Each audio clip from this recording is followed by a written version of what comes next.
You're listening to the Unlocking Africa podcast. Started this company in 2015, but in the past 8.5 years, it's been an amazing journey with coffee.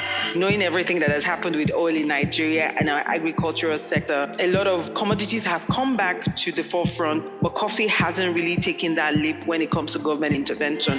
We need to clarify the difference between a coffee culture and a café culture. There is a very strong coffee culture in Africa. Over 40 million Nigerians drink a semblance of coffee daily.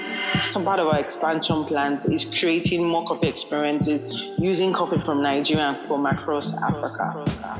Stay tuned as we bring you inspiring people who are unlocking Africa's economic potential. You're listening to the Unlocking Africa podcast with your host, Tessa Adamu. Welcome to the Unlocking Africa podcast, where we find amazing people who are doing amazing things to unlock Africa's economic potential. Today, we have Princess Adeyinka, who is the founder of Happy Coffee, which is an indigenous Nigerian coffee brand that is improving the consumption and production of locally sourced coffee in Nigeria. Welcome to the podcast, Princess. How are you? I'm good. Thank you for inviting me. Total pleasure. It's a pleasure to have you on the podcast. I'm looking forward to our conversation. So before we get started, can you please introduce yourself and tell us a bit more about Princess Adeyinka? Hi everyone. First, I want to thank you for inviting me on this podcast. I think it's very important for us as Nigerians and Africans to keep sharing our stories. It's very important to the narrative that is being shared around the world. Not to take much, my name is Princess Adeyinka Tekenah. I'm the founder and Chief Happiness Officer of Happy Coffee. Yes, Happy Coffee is an indigenous Nigerian coffee brand and coffee solution company. Started this company in 2015. Obviously, I have an amazing story behind it, but I can tell you that in the past 8.5 years, it's been an amazing journey with coffee, from looking for coffee within the Nigerian borders to creating the brand, meeting people, creating community through culture and through coffee. It's been an amazing experience for me. I'm also a mom to an intelligent 7-year-old. Obviously, that adds a lot of color to my life. So that's just a bit about me. Fantastic, and thank you for that, Princess. So you mentioned that you started in 2015. It's been an amazing experience. So what was the inspiration behind Happy Coffee, and how has the journey been since its inception? I think for every time I get asked that question, if I had a penny, I would have like a whole shipload of dollars or something. I like to start my story of my journey from a book I read when I was in college. My last year, a friend of mine had given me a book called Pour Your Heart Into It. It's the story of how Howard Schultz started Starbucks. Wow. And as a young Nigerian immigrant student in America, one of the things that I quickly learned about the American culture was coffee. And, every time I had a little dollar here and there, I would rush to Starbucks and drink a white tall mocha. I mean, those were my first cafe experience in America. So when I read the book, it brought to me a lot of insight on how one man changed the popular culture of coffee globally. And it struck a chord in my heart. And I told myself, if I ever had to start a business in my future, it will be in coffee, and kind of just left it at that. Fast forward to 2015, I'd graduated college from America. I took a one-way ticket back to Nigeria, after school. I felt I needed to come back and put in my own quarter to nation building. And in 2015, I got something on the internet about there was a foundation looking for African entrepreneurs who wanted to transform the continent. When there was going to be like a 5,000 seed capital and a business mentorship. I went ahead and applied for it. And voila, I got selected to be one of the first 1,000 young Africans to receive seed funding to start in their business. And literally, that was how Happy Coffee was born. Amazing story. So from that journey that started in 2015, and prior to that, you experiencing the coffee experience in America and wanting to bring something similar back to Nigeria. What have been some of the opportunities and maybe the challenges that you faced during that period trying to start a Nigerian coffee startup? I think that's a very key question. I think for me, there were three major things that quickly unraveled my excitement to getting into the coffee value chain as I know it today. When I got in, one, there was no data. There weren't any companies I could look at within the Nigerian coffee sector. As a matter of fact, there was no Nigerian coffee sector at the time. So that meant as a young coffee entrepreneur, there was nobody to benchmark. There was no data. There were no companies, whether creating cafe experiences or creating coffee. I couldn't find anybody. So I literally had to start from the ground up. And that was the first thing. The second thing was the fact that there wasn't any value chain. Like I rightly said in the first instance, there was no value chain. So that meant that there were no players to either benchmark as a competitor or to even learn from. So that created a lot of barrier for me to getting into the business or even being able to start properly. And third was there wasn't access to finance, even though I'd, gotten a seed capital. But when I looked at the general scheme in terms of Nigerian supporting business, whether it's in business financing or business knowledge, those information weren't readily available. So that created a lot of work for me as a young entrepreneur to whether I wanted to keep going on the journey or I just wanted to back out. Yeah. Thank you for sharing that, Princess. So you mentioned in the early days, there was no data, coffee industry was quite nascent in nature, no access to finance. So how has that impacted your ability to scale up the business? I think for me, it was a very tough situation at that point. So two things happened. When I started my journey, I had found out through research that Nigeria had been growing coffee. And most of the coffee that Nigerians were drinking or had access to was imported into the borders. So what that meant was there were different opportunities within the value chain that I could access, whether I was in processing coffee or creating a coffee brand.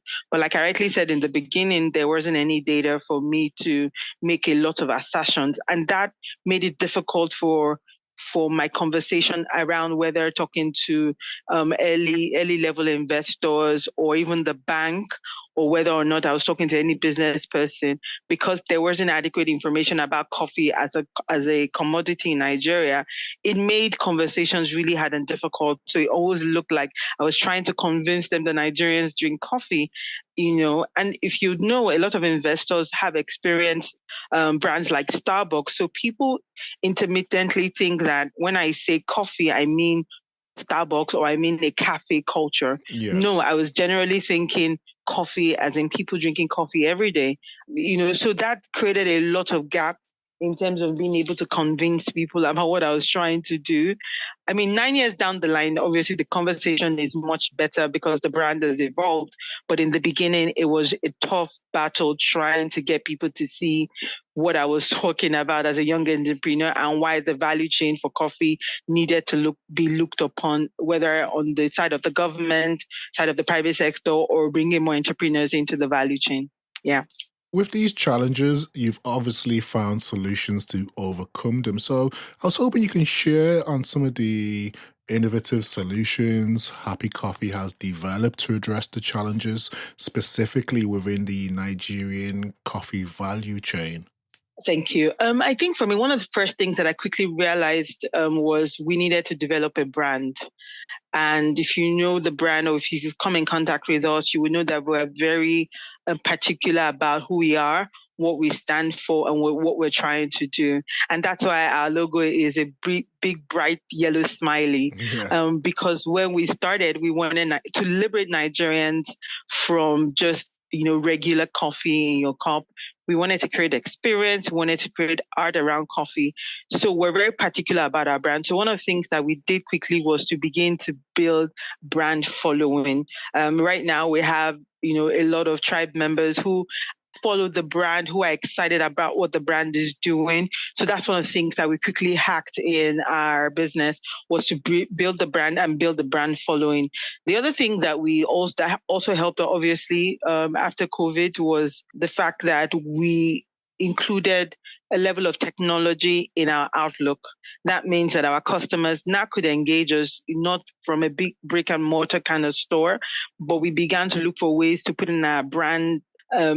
We had to put our brand out there. So we were using simple apps like WhatsApp, Twitter. We were much more engaging a lot of our customer base online, which a lot of people are in Nigeria. So those are some of the things that we did. And also early on, because access to finance was really difficult for a young business person like myself, especially in the coffee value chain, we began to look for grant opportunities where we could speak about the company in terms of pitching. So we did a lot of pitches in the beginning, just putting our story out there, one story at a time, showing people what we had done. And those factors allowed the brand to pivot to the point where when you Google Nigerian coffee, Happy Coffee will show up on your Google search. Fantastic. That's amazing work. So if we look specifically at the product, the coffee, I've seen that most of your coffee is sourced from Taraba State. What was the reason for that, and how do you think it contributes to the uniqueness of your product? So in the beginning, when we started our business, we had met someone in our value chain who was a coffee roaster. So we were sourcing our roasted coffee from this company, and she was sourcing from Taraba at the point, because Taraba was one of the states in Nigeria that was doing a bit of work around in building their coffee raw material. So eventually we were able to meet up with other processors and farmers in that environment who could supply us the coffee that we needed. So that's how come we do a lot of coffee from Taraba. However, we have been talking to other communities, and hopefully as we build our network, we will be sourcing coffee from other communities as well. Interesting. So what has been the challenge in terms of forming relationships with farmers and investing in them to support and strengthen Nigeria's coffee value chain? I think the first thing is because there hasn't been any government intervention over the years. And you know that in a lot of countries, when it comes to farming and commodity, there's a role of the government where it supports and intervenes in a lot of projects that ensure that whether it's coffee or any commodity or cash crop, there has to be government intervention. And obviously, knowing everything that has happened with oil in Nigeria and our agricultural sector, a lot of commodities have come back to the forefront, but coffee hasn't really taken that leap when it comes to government intervention. So that is what has really deterred a lot of farmers from being able to going back into coffee actively. Also, because I said in the beginning, we drink imported coffee, that means that the big players in the coffee industry in Nigeria still use imported coffee to service the Nigerian market. That means that there are low off-taking activity happening within the Nigerian coffee value chain. I know what that translates to. It translates to there's a lot of farmer apathy. The farmers are not really excited in going back to the farm. Everybody's going to have to do what they need to do to survive.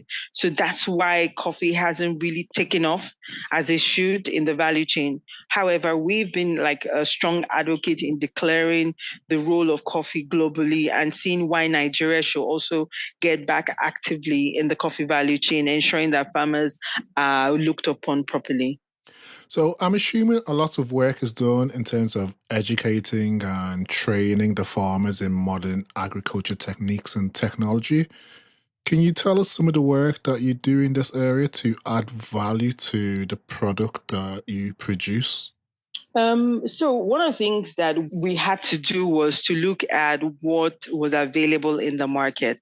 And if you know, we are in the first wave in the coffee industry. Yes, we're in the first wave. We drink actively instant coffee imported from China and the rest of it. So for us, the first thing was, how do we create competitive products that would ensure that Nigerians have access to freshly brewed coffee?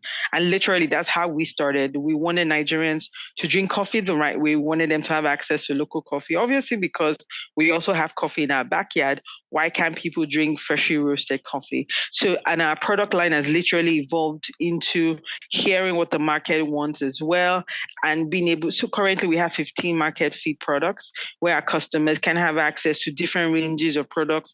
Also, because when you look at Nigeria as well, because we're teaching people to drink coffee the right way, that means we're not high-tech coffee people in terms of equipment or the pods. I mean, there are companies that sell coffee pods and capsules in Nigeria, but on the larger scale, people that just literally want to pour their coffee in a cup. So a lot of education is going into how we design the products that we put into the market. So maybe we can speak on that a bit more in terms of how do you ensure that the coffee that you're sourcing is of a high quality and also meet the company's standards for processing? So two things that we have been able to do is, like I said, there isn't a lot of education in Nigeria when it comes to coffee. However, we have partnered with another roaster in Ghana who helps us with a lot of detailed information about coffee. And like I said, for the first 6 years of our company, we were sourcing roasted coffee from another roaster who is also government approved. However, about 2 years ago, we finally transited into owning our own coffee roasting facility, and we had the government come do an inspection, and now we have our license to be able to produce roasted coffee to the community and to our customers. Fantastic. So you've discussed in terms of how Happy Coffee contributes to improving the production of locally sourced Nigerian coffee. So alternatively, maybe we can speak about how you feel that you contribute to improving not the production, but the consumption of locally sourced Nigerian coffee. What activities have you been engaging in to achieve that? Two things. Well, not two things. Generally, in 2019, one of the things that we did was we pioneered the first ever coffee festival in Lagos called the Lagos Coffee Festival. That was our way of bringing to the beer front conversations around building coffee, building the coffee industry, building community and culture. Because one of the things that I know that we need to do is to actively conversate or dialogue around coffee by bringing everybody in the value chain stakeholders together. So that was one of the things that we did in 2015. Our goal is to have another festival this year that will be bringing the larger stakeholders, not just in Nigeria, but across the continent to converge in Nigeria so we can continue on how we can support ourselves in building a stronger value chain and adding value to African coffee as a whole. One of the things that we also do is we engage in a lot of community projects in terms of seeing how we can help, whether we're teaching people to build in their own mini coffee areas or teaching women in starting micro businesses. We engage in a lot of discussions around how coffee can add value and tackle social problems like unemployment. Also on the African level, as the CEO of Happy Coffee, I get myself involved in the women community as well, where women can come together and share a lot of ideas on how we can add value to African coffee, empower women in the farms, and also women who are building out coffee businesses as well. So we do a lot of work in advocating. Like I said, we promote coffee heavily, Nigerian coffee heavily where we go. So those are some of the work we're also doing, in ensuring that we can build out. Going back to the festival, do you think that the event has increased the participation of the coffee value chain stakeholders in Nigeria? Yes. I think what that event did was an eye-opener. I think that people always thought of coffee. If you haven't done a lot of traveling, you will think that coffee in Nigeria is just something we put in a cup, we drink, and that is it. A lot of people, the festival gave people a first-hand insight to how coffee can be included in everyday conversation. It's a resource, it's a very fair commodity in terms of creating resource and development. So it was an eye opener for people. And I know that this second phase of the festival or second festival, it's going to be much more successful because people are much more open in terms of seeing what more can be done with coffee. Fantastic. So I guess the initial festival in 2019 was a key milestone. So what other milestones would you say have been key to the progress and the development of Happy Coffee? For us, I think another milestone happened in 2022. when we began to roast our own coffee. I don't know if you have very deep knowledge about coffee, the value chain. The roasting aspect of that value chain is very critical for any business at all, because you are able to control prices. You're also able to regulate the kind of coffee and blends that you have. So, as a young entrepreneur who started her first coffee shop with a French press and then having to owning a coffee roasting facility, it was a very significant milestone for us as a company, because, like I said, it allowed us to regulate the coffee, allowed us to also regulate our pricing, because we believe in fair pricing in terms of what our consumers have access to. We wanted to give, we always want to give you the best price for either your cup of coffee or your pack of coffee. So that allowed us to continue in that space. Fantastic. And I believe you have 3 coffee experience centers in Nigeria at the moment. Currently, we lost one during COVID, so we have 2 now. Okay. Are there any immediate plans to expand further in the near future? Absolutely. For us, when you look at Africa as a whole, one of the things that we are strongly inclined towards is creating African coffee experiences. And what do I mean by that? When you look at Africa and when you bring coffee onto the table, what you would hear is, oh, there's coffee in Kenya, there's coffee in Uganda, there's coffee in Ethiopia.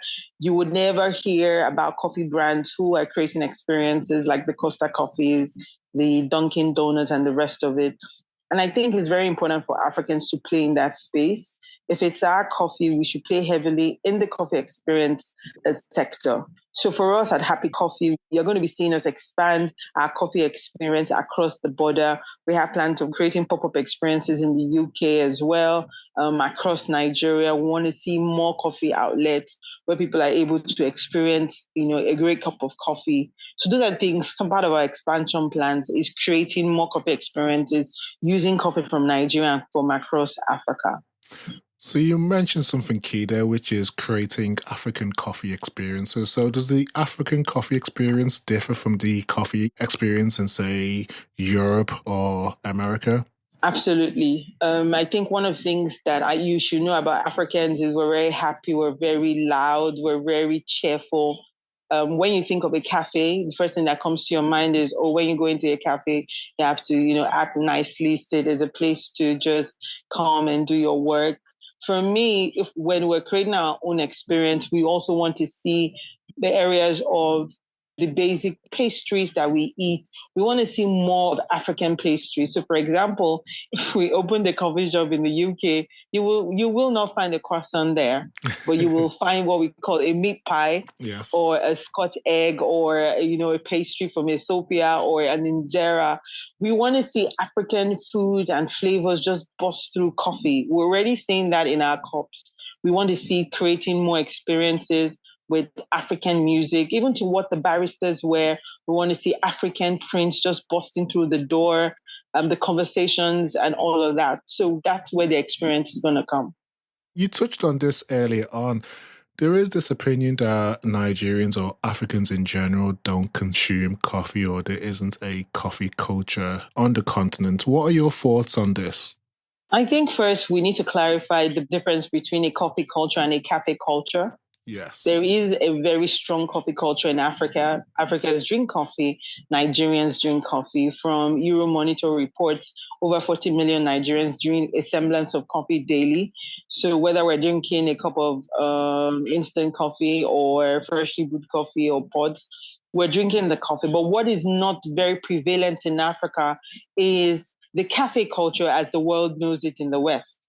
So people interchange that and say, Africans don't drink coffee because we don't sit out and conversate around coffee. And it's because we already have a pre-existing culture in when we come together or congregate together. So for us in Happy Coffee, one of the things that we do is we infuse coffee into those experiences. So for example, in Nigeria, Nigerians love to go to parties. So we have our mobile cafes going to events like weddings where people can have access to a cappuccino or a Nigerian style coffee with our own spices and the rest of it.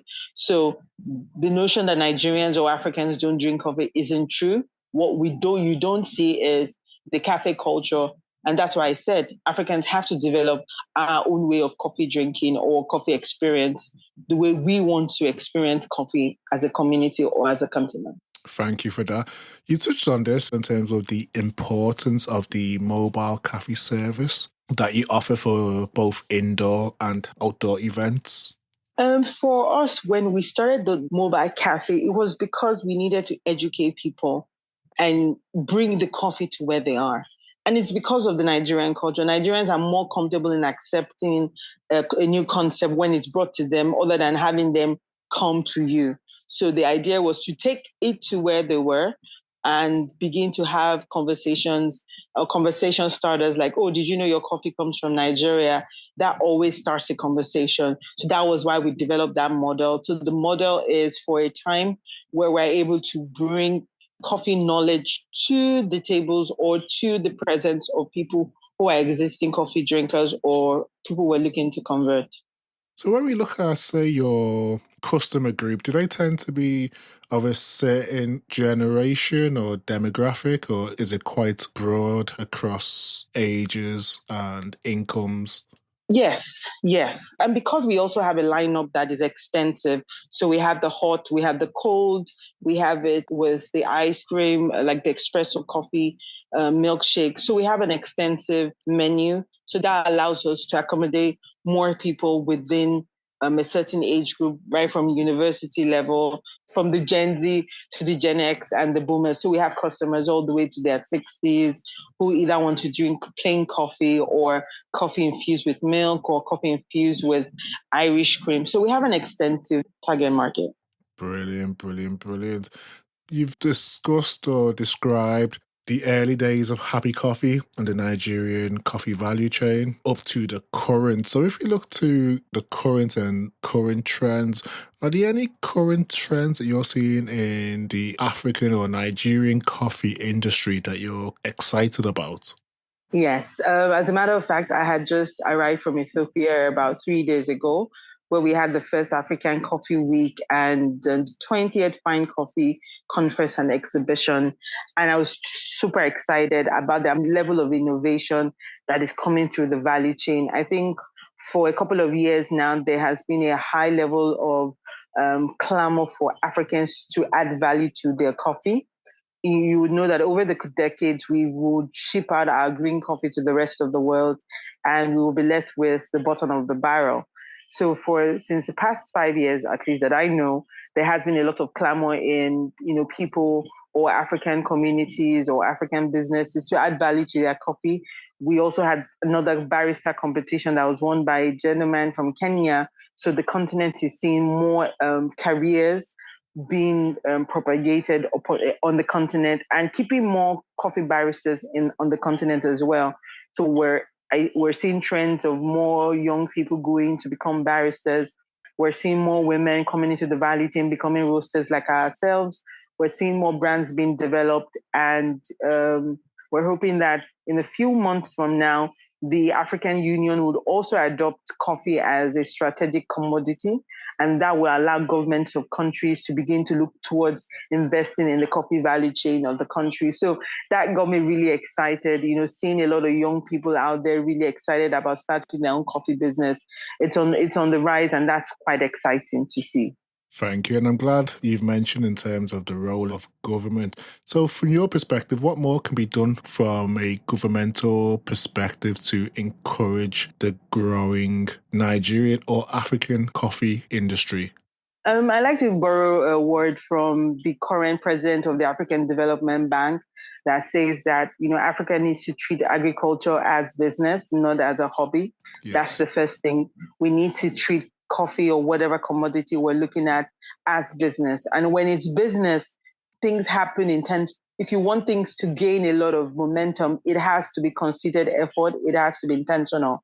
We need to see the government intentionally create policies that will boost local consumption and production.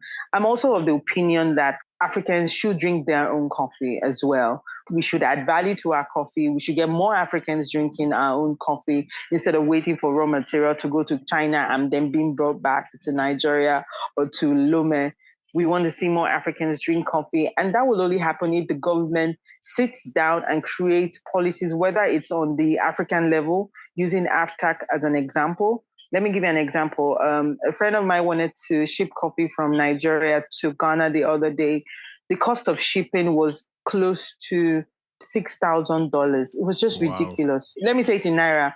The bill I got, which is shipping the coffee, 100 kg of coffee to Ghana, and custom duty was going to cost us almost 3 million naira to ship 100 kg of coffee from Lagos to Ghana. It made no sense. So those are the kind of things the government needs to do. We need to reduce or take out tariff when two African countries are trading amongst each other.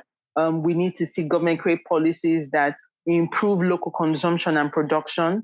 We need to see more incentives given to private sector investors and players who decide to play in the value chain, giving them incentive, whether it's a tax break or giving them tax or holiday. We need to just see more investment coming into that value chain. It will do a lot when it comes to government. I agree, Princess. Hopefully it's something that we will see in the near future. So if we look past that and look into the future, where do you see Africa in 5 years' time in terms of the growth of the coffee market? I'm going to see, I presume with women like me in the value chain, we are going to see a deliberate effort we're going to see more coffee entrepreneurs get into the value chain. And when entrepreneurs come on board, what we're going to see is more innovation, more creativity. We're going to see more business around coffee. It will not be business as usual. For example, as a coffee entrepreneur in Nigeria, 98% of what I get in raw material we use for local consumption. So in the next 5 years, we're going to see those numbers grow. We're going to see more people come into the value chain, whether it's as a roaster or as a barista. We're going to see that grow on the continent.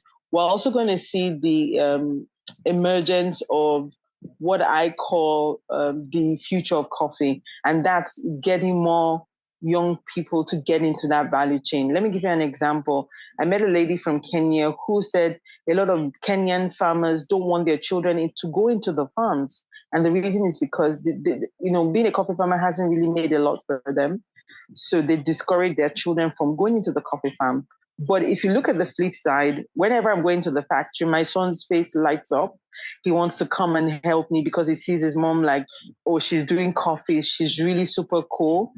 So we want to see that narrative change, and we want to be able to be in the forefront of changing the narrative around coffee in Africa, where every time you think Africa and you think coffee, you're not just thinking of a woman on the farm picking coffee. You want to see the narrative changing, seeing women like myself in the forefront, building strong brands, competing with other strong brands across the continent in Asia. We want to see more coffee shops along, So those are the things I see that's going to happen in the next 5 years. There's going to be a lot of value addition of African coffee. So that means that we're going to be importing more coffee amongst ourselves than exporting it out to the rest of the world.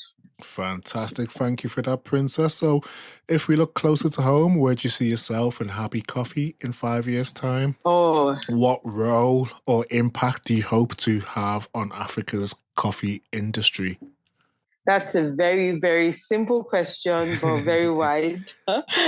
I want to see in 5 years, I want to see Happy Coffee more in terms of the Happy Coffee logo just popping up in different continents, different cities across the world. We want to see more young people taking the brand as a beacon of hope and light. We want to be able to expand into other African countries. We want to see Happy Coffee in more countries, and we want to see her in more states in Nigeria. We also want to be the leading solution company as well, where we are able to help create more diverse solutions for the African market and the African consumer. So those are things that I want to see. And hopefully in 5 years, we will be heading towards being the first listed coffee company in Nigeria on the stock exchange. Amazing, fantastic. Great vision, great ambition, and a lot of insight that I hope and look forward to seeing become a reality. Thank you. Quote of the week. As people, we often have quotes, mantras, African proverbs, or affirmations that keep us going when times are challenging or when times are good. Do you have one that you can share with us today? Let me see. I have to rack my head. I always truly just tell people, you just literally need to keep going. When I think of my story, having been a young immigrant student, it took me 12 years to get my first degree, moving to Nigeria, starting the brand. I tell people you just need to find how you need to keep going with your dream, with your vision, and you will definitely make headway, but you just need to keep going somehow. Wise words, I guess. As an entrepreneur, that is one of the key elements, resilience. Keep going no matter what happens. It's not how fast you go, it's just getting to the destination. Absolutely. Absolutely. Fantastic. As we've come to the end of today's conversation, do you have any closing remarks, final calls to action for people who are interested in Happy Coffee or interested in the general coffee industry in Nigeria or Africa? Absolutely. Like I said, we're always here. You can follow us on Instagram at Happy Coffee Nigeria or at our website, happycoffeeafrica.com. We are open to conversations around coffee at all the time. Just send us an email at happycoffeenigeria@gmail.com and we would answer any questions. We're always interested in conversations around building the value chain. So you can follow us on any of our social media handles and we would, email you back or chat back with you and open the doors that need to be opened. Fantastic. Thank you for that, Princess Adeyinka. Absolute pleasure having you on the podcast. It's clear that Happy Coffee is at the forefront of changing the Nigerian coffee industry using innovative solutions and obviously your dedication to quality and sourcing quality products. So keep up the amazing work and I look forward to seeing how things progress in the near future. Thank you so much. Thank you, Tessa. Thank you for this opportunity. It's been a pleasure having you on the podcast and we will speak soon. All right. Thank you. And you have a lovely day. Bye-bye now. Thank you to everyone who has listened and stayed tuned to the podcast. If you've enjoyed this episode, please subscribe, share, or tell a friend about it. You can also rate, review us in Apple Podcasts or wherever you download your podcast. Thank you and see you next week for the Unlocking Africa podcast.